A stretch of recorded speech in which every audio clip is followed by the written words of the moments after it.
Elira counted the cups on her tray 3 times, because if she dropped even one, they would beat her again. By sunrise, she wouldn't even be a servant anymore. Lord Bramholt had already sold her contract. Tomorrow, she would be shipped to the mines. No wolf, no family, no future, just debt. So when the royal horn sounded behind her, Elira didn't know her life was about to change. Because tonight, the king was choosing. The grand hall blazed with 1,000 candles, their light glinting off jewels that cost more than Elira's entire bloodline. She pressed herself against the stone wall, balancing the silver tray that felt heavier with each passing moment. Her hands trembled. Don't drop it. Don't breathe too loud. Don't exist. More wine, girl. A noble barked without looking at her. Not her name. Never her name. She was 23 years old, and no one in this palace had spoken it in 5 years. Elira stepped forward, pouring carefully. The ruby liquid caught the light. Beautiful. Expensive. Worth more than her life. Pathetic, someone whispered behind her. Wolf broken trash. Can't even shift anymore. The words stabbed, but Elira kept her face blank. They were right. Her wolf had gone silent the night her mother died, drowning in debt that grew like a disease. 3 years of silence inside her own skin. 3 years of feeling hollow. If you like the story so far, hit that subscribe button and drop a comment telling me what you think will happen next. Trust me, you don't want to miss what comes in part 2. She moved through the crowd like a ghost. Invisible. That's what servants were supposed to be. Lord Bram had made that very clear the night he'd slapped her for making eye contact with a visiting duke. You are furniture, he'd said, his breath reeking of wine. Furniture doesn't look. It doesn't speak. It serves. The slap had left a bruise for a week. But bruises healed. Debt didn't. Her mother had borrowed money for medicine during a plague. 50 silver coins. Reasonable. Survivable. But Bram had added interest. Then fees. Then penalties for late payments. Within a year, 50 coins became 500. Within 2 years, her mother was dead from working herself into the ground. And the debt transferred to Elira. Now it stood at 3,000 coins. An impossible sum. A lifetime of servitude wouldn't cover it. So Bram had found another solution. The mines in the Northern Territories needed workers. Needed bodies. He'd sold her contract for 2,000 coins and would still claim she owed him 1,000. Tomorrow at dawn, the wagon would come. Elira blinked back tears and refilled another cup. The 5 noble daughters stood at the center of the hall like exotic birds. Lady Cassandra wore sapphires that matched her eyes. Lady Vivian's dress seemed spun from moonlight itself. Each one represented a powerful house, an alliance, a political advantage. Everyone knew the king would choose tonight. Everyone knew it would be one of them. The horn sounded again, deeper this time. Conversation died like a candle snuffed out. King Soren entered. Elira had never seen him up close. Few servants had. He was a shadow that moved through the palace, silent and absolute. Now, in the golden light, she understood why people whispered about him with equal parts fear and reverence. He was tall, with shoulders that spoke of battlefields rather than ballrooms. His dark hair was pulled back, revealing a face carved from stone and shadow. But it was his eyes that made her breath catch. Amber. Burning. Ancient. An alpha in every sense of the word. He moved through the hall without speaking. The 5 noble daughters straightened, smiles carefully arranged. Lady Cassandra tilted her head just so, displaying the elegant line of her throat. A calculated gesture. An invitation. The king didn't look at her. He walked past Lady Vivian. Past Lady Helena. Past each carefully positioned daughter of power and influence. Kept walking. Elira's heart hammered. He was moving toward the back of the hall. Toward the shadows. He stopped 3 feet from her. No, he was looking at someone behind her. Had to be. Servants didn't exist to men like him. She pressed herself flatter against the wall, trying to disappear into the stone itself. Look at me. The voice was quiet. A command wrapped in silk. Elira's knees buckled. She hit the floor, tray clattering. Wine splashed across marble like spilled blood. Oh gods, she dropped it. They'd beat her. I said, look at me. Slowly, terrified, she raised her eyes. He was staring at her. Not through her. Not past her. At her. His amber eyes widened, just slightly. Something flickered across his face. Shock. Recognition. Impossible recognition. Why does my soul recognize yours? The question was barely a whisper, but in the dead silence of the hall, it rang like a bell. Elira couldn't breathe. Couldn't think. This wasn't real. This was a fever dream brought on by exhaustion and fear and... Stand. Her body obeyed before her mind caught up. She stood on shaking legs, acutely aware of her plain gray dress, her calloused hands, the wine stains spreading across the hem of her skirt. King Soren took a step closer, then another. He moved like a wolf stalking prey, but there was no malice in it. Only intensity. Only certainty. He stopped close enough that she could smell pine and smoke and something wild. You're coming with me, he said. Then, louder, to the hall. You are my mate. The world exploded. Sire, you cannot be serious. Lord Bram's voice cut through the chaos. He shoved through the crowd, face purple with rage. She's a servant. She has debts. She's wolf-broken, hasn't shifted in years.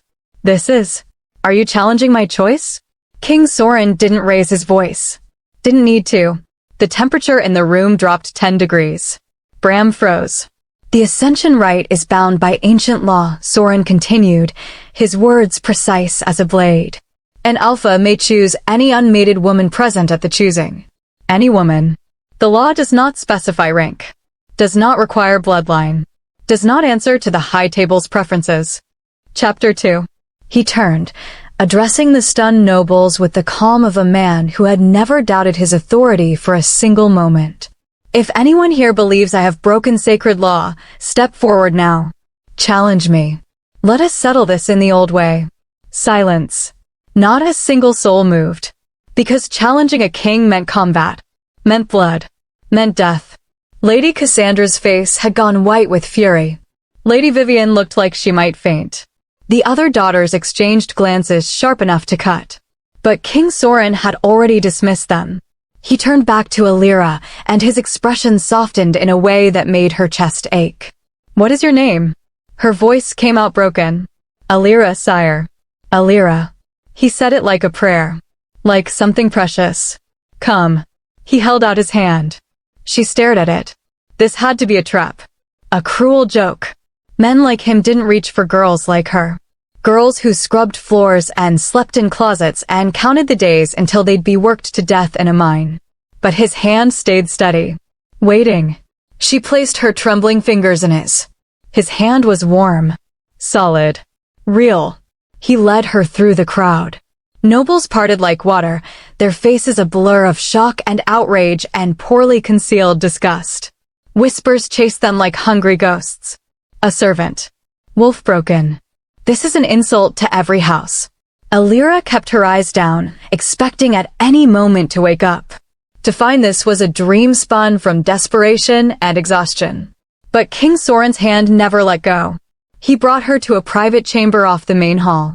The door closed, cutting off the chaos. Suddenly it was just the two of them, and the silence felt enormous. Sit, he said gently, gesturing to a velvet chair. Elira remained standing. Servants didn't sit in the presence of royalty. Servants didn't. Please. The word shattered something in her chest. She sat, perched on the edge like a bird ready to bolt. King Soren pulled a chair close and sat facing her. Not towering over her. Not dominating. Just present. Tell me, he said quietly. Tell me why you were in that hall tonight. Tell me why you're afraid. The story came out in broken pieces. Her mother. The debt. Bram's cruelty. The illegal interest that had ballooned into an unpayable sum. The contract sold. The mines waiting. Tomorrow, she whispered. At dawn. I was supposed to leave tomorrow. Something dangerous flickered in his eyes. How much do you owe? 3,000 coins. But it started as 50.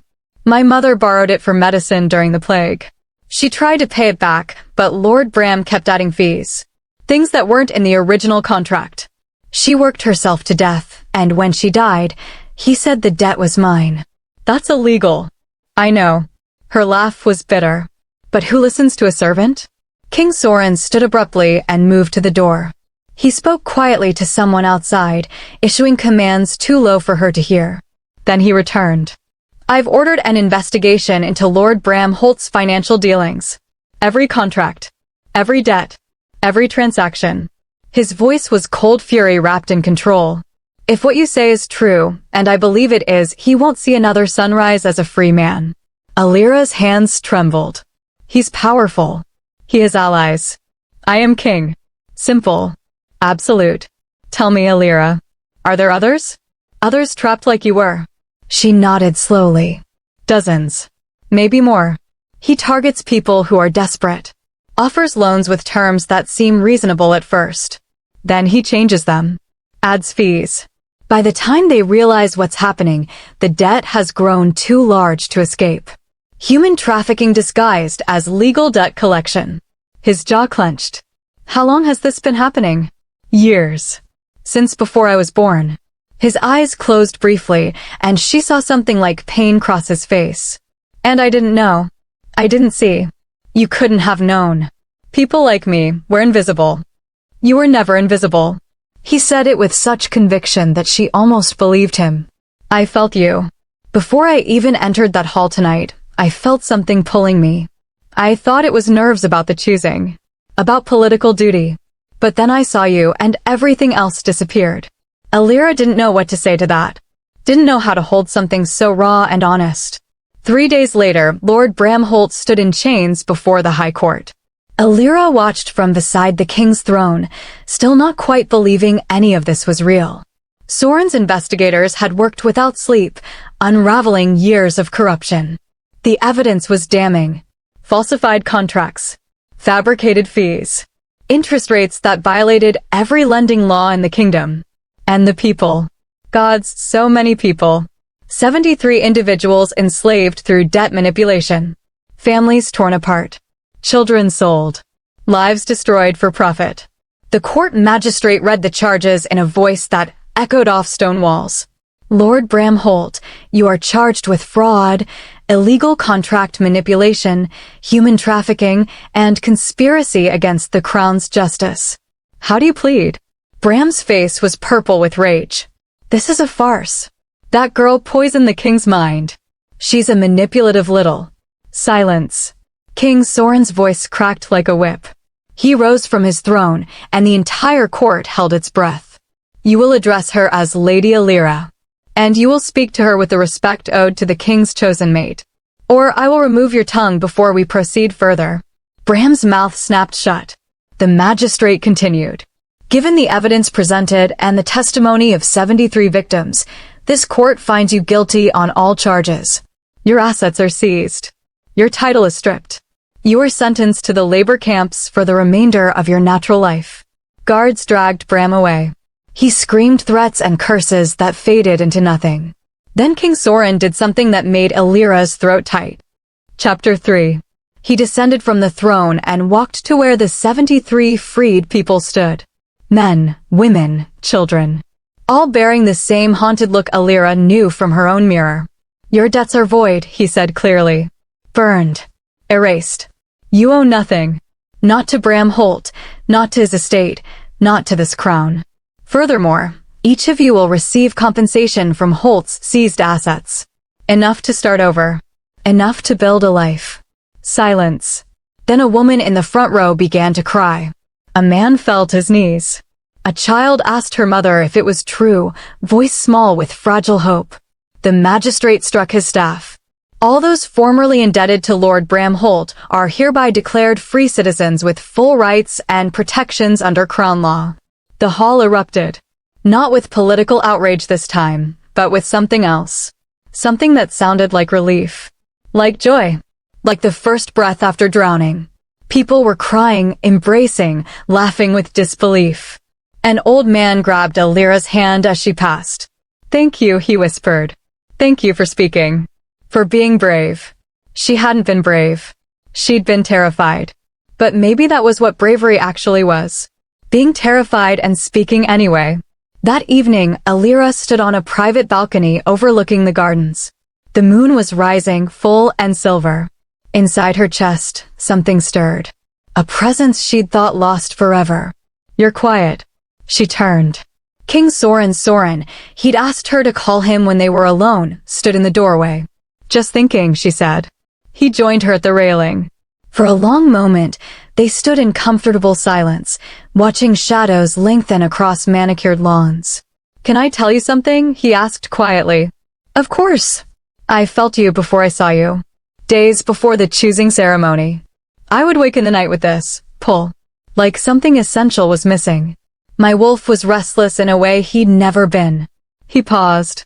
"My advisors told me it was nerves, that I was anxious about choosing a political alliance. But I knew it was something else." Elira's breath caught. What did it feel like? Like my soul was searching. And then I walked into that hall and everything went quiet. Every political consideration, every strategic thought, gone. There was only you. "I'm nobody," she whispered. "I have no power, no bloodline, nothing that makes me worthy of. You survived." He turned to face her fully. "You endured years of cruelty and maintained your kindness. You were beaten down and stayed gentle. You lost everything and still found the strength to hope. That is worthiness. That is power." Tears burned her eyes. "My wolf is gone. I haven't shifted in 3 years. I'm broken. You're not broken. You're wounded. There's a difference." His voice was so certain. "Grief can silence our wolves. Trauma can lock them away. But they don't leave. They wait. What if mine doesn't come back? Then I will love you anyway. Mate bond or not. Wolf or not. I choose you, Elira. I will always choose you." Something in her chest cracked open. Not breaking. Blooming. And that's when she felt it. A stirring. Deep in her bones, in the hollow place that had been silent for so long. A presence uncurling like a flower toward sun. Her wolf. Faint. Tentative. But there. "Soren," she breathed. "I feel her." His eyes widened. "Your wolf. She's waking up." The full moon. He looked up at the silver disk hanging heavy in the sky. "It's calling to her. Do you want to try?" Terror and hope warred in her chest. "What if I can't? What if I try and fail? Then we'll try again tomorrow. And the day after. For as long as it takes." He held out his hand. "But I don't think you'll fail." They walked to the private forest behind the palace. Ancient trees stood sentinel, their branches filtering moonlight into silver streams. The grass was soft beneath her feet. Elira closed her eyes and reached inward, searching for that faint presence. Her wolf stirred, still hesitant, still afraid. "I know," Elira thought. "I'm scared too. But we're safe now. We're home." She focused on the bond forming between her and Soren. The warmth of it, the certainty, the belonging. Nothing happened. She tried again, pushing harder. Desperation clawed at her throat. Why wasn't it working? Her wolf was there, she could feel her why. "Elira." Soren's voice was gentle. "Stop forcing it. You're trying to control something that needs to flow. Breathe." She opened her eyes. "I don't know how." "Yes, you do. You've been controlling everything for years. Every emotion, every reaction, every part of yourself locked down to survive." He stepped closer. "You don't have to control anymore. Let go. Let go." She'd been holding so tight for so long. Holding herself together through beatings and hunger and grief. Through her mother's death and endless debt, and the knowledge that tomorrow might break her completely. What would happen if she just stopped? Elira closed her eyes and exhaled. Let the fear come. Let the grief come. Let every buried emotion rise up and wash through her like a wave. Her mother's face. The sound of Bram's slap. The weight of coins she could never repay. The mind's waiting. The loss. The pain. The years of being invisible. And then, Soren's hand in hers. The freed people crying with joy. A future that wasn't ending. A wolf stirring. A mate who saw her. Everything rushed together, pain and hope, ending and beginning. Power exploded through her veins. Her bones shifted. Cracked. reformed. It hurt, gods it hurt, but it was the pain of ice melting, of frozen things coming back to life. She fell forward, but she didn't hit the ground. Because she had 4 legs instead of 2. Elira opened her eyes, wolf eyes now, and the world blazed with color and scent and sensation. Every sound was crystal clear. Every smell a story. She looked down at herself and froze. Her fur was silver. Not gray or white, but pure liquid silver that seemed to glow in the moonlight. Chapter 4. And she was massive. Easily as large as Soren's wolf form, which she'd glimpsed in paintings. Larger than any female wolf she'd ever seen. Soren shifted beside her, his own transformation fluid and practiced. His wolf was dark as midnight, amber eyes burning with something like awe. "You're magnificent," his voice echoed in her mind through the mate bond. Elira wanted to speak, but she didn't know how. Her wolf had been silent so long. But the bond between them hummed, and somehow he understood. "Run with me," he said. And they ran. Through ancient trees and over moss-covered stones. Through streams that splashed silver in the moonlight. The forest came alive around them, owls calling, deer scattering, the wind carrying 1,000 scents she'd never noticed before.